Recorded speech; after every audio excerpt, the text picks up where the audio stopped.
Хоу-хоу-хоу, мае сябры. Вось ужо 2023 амаль што падышоў да свайго заканчэння. Таму я прапаную паглядзець на тыя гульні, якія выйшлі ў гэтым годзе. Маглі нас уразіць, парадаваць ці расчараваць. У тэлеграме мы ладзілі вялікае пытанне наконт гульні года, і цяпер прыйшоў час разабраць вынікі па костачках. Налейце сабе гараченькай гарбаткі, сядайце паўтульней, а я пачынаю. Цікава, што прыгоды хлопчыка са шнарам... Не так. Прыгоды ў сусвеце хлопчыка са шнарам Хогвартс Легасі апынуліся толькі на 10-м месцы. Нагадаю, што выхад гульні ў лютым 2021 быў па-сапраўднаму гучным. Фанаты Патэрыяды па ўсім свеце кінуліся набываць не проста гульню, а нават бралі прыстаўкі толькі дзеля яе. Пікавы онлайн у Steam на 12 число праз 2 дні пасля агульнага рэлізу склаў амаль 900 000. І гэта з тым, што ўладальнікі дэлюкс выдання пачалі гуляць у яе яшчэ раней. Толькі на 23 лютага было прададзена агулам 12 мільёнаў копій. Калі коратка, гульня вельмі падобна на фан-сервіс. Тут дзясяткі момантаў, накіраваных на баўленне часу адданым аматарам. Хаджэнне па замку, адсылкі да вядомых персанажаў, бо гісторыя адбываецца ў сярэдзіне 19 стагоддзя, а не ў нашыя часы. Збор сотняў дробных дасягненняў і картачак, простыя квесты і задачкі. Заяўленыя як РПГ, але ж са слабой ролевай сістэмай і амаль адсутнасцю выбару, ды і не супер моцнай гісторыяй. Але ж дасканалы свет, шмат цікавых аматарам месцаў, кайфовыя палёты на мятле і нечакана някепская баявая сістэма. Агляд на гульню ёсць на канале Руді, спасылкі будуць у апісанні, так што можаце там даведацца пра ўсё больш падрабязна. Тое, што яна знаходзіцца ў нашым топе, лагічна, сыходзячы нават з таго, што і дагэтуль Хогвартс праз 10 месяцаў бывае выбіраецца ў лідары продажаў. Ну і пры ўсіх сваіх мінусах шмат людзей набегала там ды налётала на мятле дзясяткі гадзін. Тут у нас апынуўся эксклюзіў для Nintendo Switch Super Mario Bros. Wonder. Платформер пра чарговыя прыгоды сантэхніка, што намагаецца ўсіх выратаваць у які раз у казачным свеце. Прынцэсу, грыбы там, розных істот карацей. Крытыкі і журналісты сустрэлі навінку агульным прызнаннем. На Metacritic, вялікім агрэгатары ацэнак, ёй выдалі добрыя адзнакі і рэв'ю. Сам я не з'яўляюся ні ўладальнікам Nintendo, ні яго прыхільнікам, але Віталь з беларускага YouTube-шоу Відзік і аглядальнікі ў інтэрнэце сыходзяцца, што распрацоўшчыкам зноў атрымалася здзівіць усіх інавацыйнасцю і разнастайнасцю. І што гэта ледзь не найлепшая 2D гульня серыі з барадатых часоў, калі выходзіла Super Mario World. Магчыма, гульня і сапраўды такая моцная, ёй месца ў спісе найлепшых сусветных праектаў 2023, але дзіўны факт, што хоць адзін Nintendo эксклюзіў, але трапляе ў спіс намінантаў гульня года Game Awards ужо 5-й год запар. Ці то пытанне сапраўднай якасці, ці то... Але ж зразумела, тут праблема ў слабой культуры Nintendo ў нашых краях у свой час, ды і зараз. Па ўсяму свету яна карыстаецца нашмат большай папулярнасцю. Гульня жа атрымала статуэтку на Game Awards 2023 ў номінацыі «Найлепшая сямейная гульня». На гэты раз перад намі эксклюзіў ад Sony, марвелаўскі Чалавек-павук 2. У серыі яна трэцяя, бо спачатку быў Павук 1, потым Майлз Маралес, ну і вось наш экшн 2023. Перад сябрамі стаіць магутны Крэйвен, што пераўтварае Нью-Йорк у паляўнічую дзялянку Лесгаса, нейкія звышлюдзі, яшчуры і іншая пачвара. Карацей, звычайны суп з розных інгрэдыентаў па-марвелаўску. Аглядальнікі запісалі ў плюсы добра прапрацаваную сюжэтку, якая суцэльная і неадрыўна звязана з геймплеем, з аркамі герояў, стасункамі паміж персанажамі і іх развіццём. Карацей, сцэнарысты, падаецца, папрацавалі. Хоць гульня і мае шмат новых дробязяў, але не пакідае пачуццё, што агулам новага тут няшмат. Гэта ўсё разам не перашкодзіла праекту атрымліваць адну за адной адзнаку ў 9 і вышэй ад самых буйных выданняў. Зразумела, суадносны з такімі лічбамі і продажы толькі за першыя суткі ўляцела 2,5 мільёны копій, перасягнуўшы рэкорд для Sony PlayStation. І да таго яшчэ 5 мільёнаў цягам 11 дзён. Карацей, чарговы плюсовы эксклюзіў, новыя прададзеныя з ім кансолькі і працяг вядомай серыі для шматтысячнай арміі аматараў. Хацелася бы паслухаць уладальнікаў PS, ці гулялі вы ў новую ды старую часткі, што скажаце пра адрозненні. Чакаю на каментарыі. Ці чулі вы пра прынцып Таласа, пра вялікага меднага тытана, які, падобна Ахілесу, меў адну слабасць – корак, які не даваў выцечы ўсёй яго крыві. Пра тое, што нават самы магутны, непераможны, як яму падаецца ў сваіх фантазіях ці думках тытан, застаецца смяротным у рэальнасці. Вы можаце занурыцца глыбока ў сваім роі выдуманы светы, але існуе тая самая рэальнасць, і толькі па яе правілах, як бы мы не выдумлялі іншыя, усё працуе. Чалавек канечан, у ім цячэ кроў, а іголка праткне скуру, як бы ты не намагаўся ўяўляць іншае. І працягнуць сваё жыццё можна толькі ў рэчах, якія стварыў ці пакінуў, дзецях, творах і ідэях. The Talos Principle 2 гульня насычаная галаваломкамі, якія з'яўляюцца геймплейнай асновай, мноства іх і складанасць. Мы нават пабегалі на стрымах у дэмку, у якой мне прыйшлося прызнаць, што маю ўсё ж не 200 IQ. Будучыня чалавецтва пад пагрозай знішчэння стварыла штучны інтэлект, які павінен працягваць несці полымя ведаў і нібыта свядомасць чалавечай расы праз час у выглядзе 1000 андроідаў. Апошнім з такіх андроідаў з'яўляецца наш герой. Яму, зразумела, трэба вырашыць сотні задачак з дапамогай гульца, і ўсё гэта начынена моцнай філасофскай ідэяй, фокус якой з першай часткі на асобу перасунуўся на грамадства. Каб ацаніць, што вас чакае, можна зайсці на канал Рудзі Стрымы і там паглядзець. Безумоўна, глыбокая ідэйнасць праекта, веліч пытанняў, якія там паўстаюць, выклікаюць інтарэс пэўнай часткі геймераў, не ўсіх, і месца ў спісе найлепшых, як падзяка за адрозныя ад звычайна простых і спрошчаных гульняў мас-маркету. Калі вы пачняце знаёміцца з першай часткі, што выйшла ў 2014 годзе, нават валодаючы сюжэтнымі спойлерамі, зможаце пацешыцца цудоўнымі загадкамі.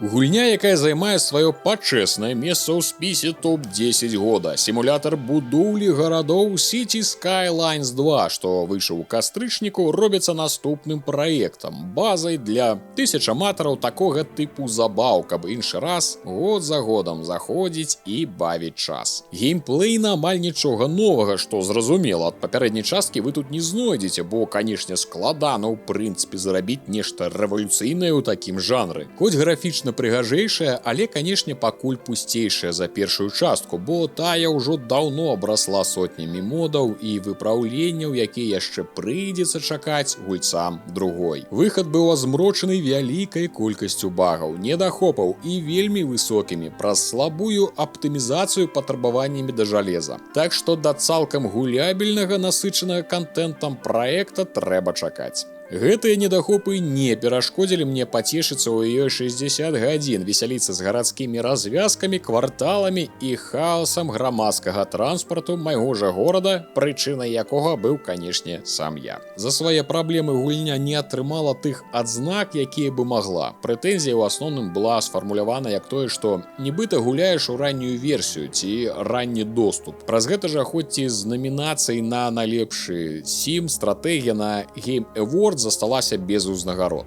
На жаль, але яна сапраўды выйшла не ў тым выглядзе, як павінна была, і упусціла магчымасць грукнуць па рэлізе. У пікавы онлайн узяла 100к геймераў адначасова, але ж зразумела, гэту лічбу ўжо не перасягнуць, хоць часам яна будзе дапілавана і дароблена. Агляд на гульню можна ўбачыць на канале Рудзі. Першы са спрэчных у спісе праектаў па факце таго, што гэта рэмейк. Ці варта ўвогуле дадаваць такія гульні ў гонку лідарства? Ды і рэмейк рэмейку розні, і ёсць поўнае перасэнсаванне, графічныя, ідэйныя і ледзь не сюжэтныя змены, а ёсць такія, дзе і не зразумець, можа гэта проста рэмастер, нават калі і вельмі добры. У арыгінал Рэзідэнта 4 я не гуляў, таму не магу выкаціць вам цэльны спіс, што канкрэтна яны перарабілі. Але па водгуках знаўцаў не так і шмат. Нешта дадалі, нешта палепшылі, але гэта ўсё той жа Рэзідэнт. Леон, ці як на стрымах з любоўю называлі Лявон Артурович, выпраўляецца ратаваць дачку прэзідэнта ЗША ў адну малавядомую вёску недзе ў Іспаніі. Там, зразумела, поўны вэрхал, зомбі-вірусы і розныя сектанты, якім нам трэба выпісваць смяротныя вяртухі нагой. Класічная Resident Evil, якая добра выглядае, варта, каб у яе пабегаць. Агляд на яе ёсць на канале Рудзі, а поўнае праходжанне на Рудзі Стрымы. Падчас выхаду гульні я намагаўся запусціць The Last of Us першы, што выйшаў на ПК, які атрымаўся проста жудасна аптымізаваны. На фоне яго Resident быў зроблены, што можна запускаць хоць на калькулятарах. Ніводнага згубленага FPS. За тэхнічны стан на той момант можна было выпісваць асобную падзяку. У асноўным добрыя водгукі, нават цудоўныя, хаця іншыя скардзіліся на шмат дробных змен і пры гэтым адсутнасць працы над вялікімі класічнымі праблемамі. Дзякуй, кажуць, хоць Лявон сябе паводзіць больш-менш па-чалавечы. Гульня сапраўды добрая, але ці варта палепшанай копіі быць сярод паўнавартасных асобных праектаў. Другі эксклюзіў ад Nintendo, якому крыху не хапіла, каб заскочыць у тройку найлепшых. Гульня, безумоўна, вартая, каб там быць, бо ажыятаж і адданасць сотняў тысяч аматараў Nintendo і асабіста прыгод Лінка, галоўнага героя, уражвае. Многія выданні і журналісты лічаць, што менавіта Зельда з'яўляецца гульнёй года. Праўда, з 5 намінацый на Game Awards атрымалі толькі адну, як найлепшая прыгодніцкая гульня. The Legend of Zelda Tears of the Kingdom распавядае пра Лінка, які ў чарговы раз ідзе ратаваць усіх і прынцэсу Зельду асобна. Недзе я такое ўжо сёння чытаў. Нябесныя астравы, дзіўныя машыны, якія можна ствараць і ганяць, на іх розныя механізмы, запоўнілі інтэрнэты і тыктокі па выхадзе гульні. Ажыятаж, выкліканы рэлізам, быў сапраўды моцным. Праекту ставілі найвышэйшыя адзнакі, а продажы зашкальвалі. За першыя 3 дні было прададзена 10 мільёнаў копій, за першыя 4 месяцы амаль 20. Лічбы ўражваюць. Пры ідэальных ацэнках агрэгатараў іншыя журналісты дазволілі сабе крамольныя папаўзнавенні да бездакорнага ідала. Адзначалі адсутнасць таго ж вау-эфекта пры даследаванні света, як гэта было ў минулай частцы Зельды Breath of the Wild. У параўнанні з ёй часта гучалі заўвагі, што Tears of the Kingdom выглядае проста як працяг, велізарны аддон да Breath of the Wild, у якім шмат пячор, што не вартыя цяжкай працы па іх адкрыцці. Агулам гульня гучна выйшла, зрабіла гучныя продажы і также гучна адрэзаніравала ў сэрцы фанаў па ўсяму свету. 4-е месца ў нашым топе займае праз не самую развітую культуру Nintendo ў Беларусі, як і з некалькі пунктаў таму гаварыў пра Марыё. Паглядзім, ці здолеюць здзівіць усіх зноў з выхадам наступнай часткі, пра якую, правда, пакуль што нічога не вядома. Ці ёсць у вас пара хвілінак пагаварыць пра ратавальніка нашага Сэма святло ясна сонейка Лейка. І стварыў ён па вобразу свайму і падабенству Макса Пейна. З рабра яго з'явіліся Алан Вейк з Bright Falls і Джесси Фейден з Control. І сталі яны ўтрох жыць разам, на тым касцы не канец, а толькі пачатак. У 2023 споўнілася 13 гадоў з першай часткі прыгод Алана Прачынал, кінапісьменніка, аўтара вядомых дэтэктываў. Тады ён прыкладаў намаганне выкараскацца з мастацкага крызісу, але толькі занарыўся глыбей у цёмныя таямніцы невялічкага гарадка ЗША Bright Falls. Спачатку балота разварушылі гісторыямі, што ўсе гульні Remedy насамрэч адбываецца ў адным сусвеце, звязаны адно з адным. А потым і абвясцілі, што напрыканцы 23-го мы ўбачым, як Алан Уэйкавіч зноў будзе разганяць цемру ліхтарыкам. У нас ёсць сам Алан, за якога будзем бегаць палову гульні, і Сага, новая гераіня, афіцер ФБР, што прыехала расследаваць таемныя забойствы ў гарадку Bright Falls, дзе нібыта завёўся культ дзядзькаў ды цёцькаў у аленях масках. Гульня выглядае файна, і дызайнеры прыклалі высілкі для гэтага. Унікальны падыход да падачы гісторыі.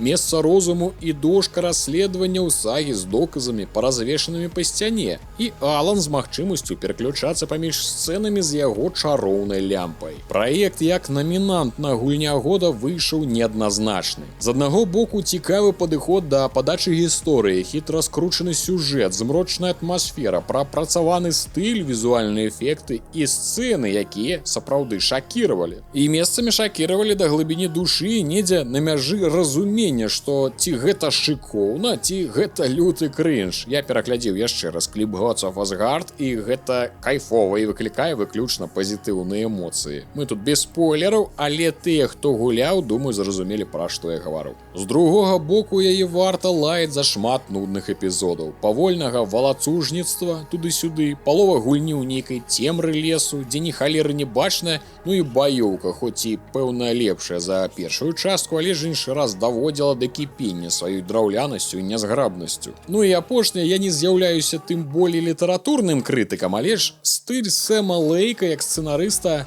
тут шмат тэкстаў, зразумела, пэўна, не мой улюбёны. Такога аўтара я бы не чытаў. Alan Wake 2 атрымаў 3 статуэткі на Game Awards за рэжысуру, апавяданне і візуальны стыль і займае пачэснае месца ў тройцы лідараў. Наступная вельмі спрэчная для супольнасці пазіцыя, дакладней гульня, дакладней дадатак, бо перад намі Cyberpunk 2077 Phantom Liberty. Тое дапаўненне, што выйшла восенню гэтага года. На Game Awards яна праслізнула ў намінанты на апавяданне года і выбар геймера, праўда, нідзе так і не перамагло. І чаму яму дазволена быць у нашым спісе? Бо яно прайшло даўгі адбор у галасаваннях тэлеграм-канала Рудзі, а гледачы тут маюць самы галоўны голас. Гэта дадатак, не паўнавартасная гульня, але ж і параўноўваць з дапаўненнямі, што ўтрымліваюць пафарбоўку зброі ці каціныя вушкі, не падымаецца рука. Вялікая сюжэтная лінія і дадатковыя квесты на дзясятак гадзін, кучы розных змяненняў, новы квартал Найт-Сіці і шмат іншага. І шчыра кажучы, да яе ў мяне менш пытанняў па вартасці знаходжання тут, чым да Resident Evil 4 Remake, якая хоць і прыгожая, але копія мінулай гульні.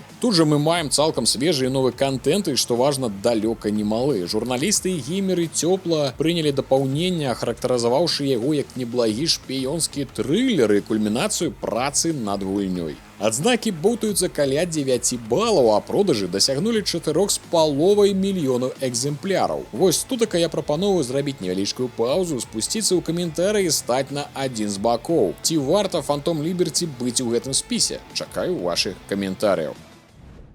Палова геймераў, хто ўдзельнічаў у галасаванні, без якіх пытанняў, згодна з чаканнямі, аддалі свае галасы за нашумеўшы больш за астатні ў гэтым годзе Baldur's Gate 3. Пра гэту партыйную РПГ з пакрокавымі баямі, велізарнай гісторыі і такімі жа ролевымі магчымасцямі пісалі і гаварылі ўсе. Нават я, хоць і не зарабіўшы агляд, але на канале ёсць відэа-прэў'ю па праходжанні дзясяткаў гадзін ранняга доступу. Тут нават няма чаго і дадаць. Па рэлізе я яе так і не прайшоў, бо праз сваю блогерскую дзейнасць і працу літаральна не меў вольных 100 гадзін на гэта, але тут той выпадак, калі можна не гуляць рэліз і сказаць, што яна займае ў гэтым топе тое месца, якое павінна. Так прыцягнуць да сябе ўвагу, утрымліваць, што вельмі важна, нейкі фантастычны для жанру і агулам для геймінга онлайн, гэта шмат пра што гаворыць. У пікавы момант было амаль 900 000. Гэта вельмі ўражваючы паказчык, бо калі у несесійную гульню працягваюць гуляць амаль 600 000 чалавек праз месяц, што тут сказаць? На Game Awards выдалі ажно 6 статуэтак, улічваючы гульню года. Журналісты адзначылі цікавых персанажаў і кампаньёнаў, шматступенчатыя сюжэтныя і ролевыя сістэмы, якасць самой вытворчасці, то бок агучка, прамалёўка асяроддзя і анімацыі. Агулам выказалі думку, што гэта новая планка і вяршыня для жанру. Тут нельга не адзначыць плённую даўгую працу распрацоўшчыкаў, бо толькі ранні доступ быў адкрыты аж 3 гады таму. Канешне, у разрэзе поспеху нельга не згадаць знакамітую сцэну сексу з мядзведзем, што прабіла столь папулярнасці па соцсетках, а шматлікія гледачы выглядалі як тая самая вавёрка. І знакамітыя бліскучыя даспехі кіраўніка Larian Studios Свена Вінке, у якіх ён самадана з'яўляўся не толькі на розных стрымах, прысвечаных распрацоўцы гульні, але і на урачыстым уручэнні. Адкрытых даных, колькі прададзена на сённяшні дзень, няма. Лічбы розных шпікаў боўтаюцца ад 10 до 20 мільёнаў копій на ўсіх платформах, 5 мільёнаў на ПК разам з раннім доступам было ўжо праз тыдзень. Хачу адзначыць, што безумоўна ў гэты спіс не трапіла шмат праектаў, якія магчыма і вартыя таго, але выбар гледачамі канала Рудзі зроблены, а вынікі вы толькі што праглядзелі. Канешне, чакаю з нецярпеннем вашых меркаванняў, каго з гэтай дзясяткі трэба з ганьбай і гігіканнем выгнаць, а каму самы час пераможна прайсці на яго месца. Можа, Cyberpunk не павінен тут быць? Ці Resident Evil? А можа, насамрэч Alan Wake 2 найлепшы трылер? Прыгоды Лінка люты топ, а Брама Балдура пераацэненая лухта? Што вы думаеце?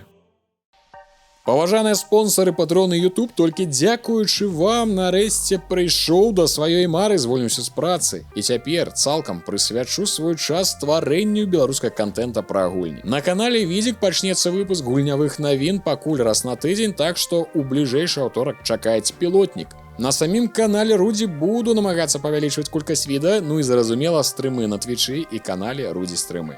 Усё гэта дзякуючы вам. І калі ёсць тыя, хто хоча і мае магчымасць далучыцца да суполкі неабыякавых людзей, спасылка на Patreon у апісанні, ці націснуць пад відэа далучыцца, ці дзякуй, пакінуўшы вылучаны каментарый. З вами быў Рудзі, усіх і кожнага абдымаю і да новых сустрэч.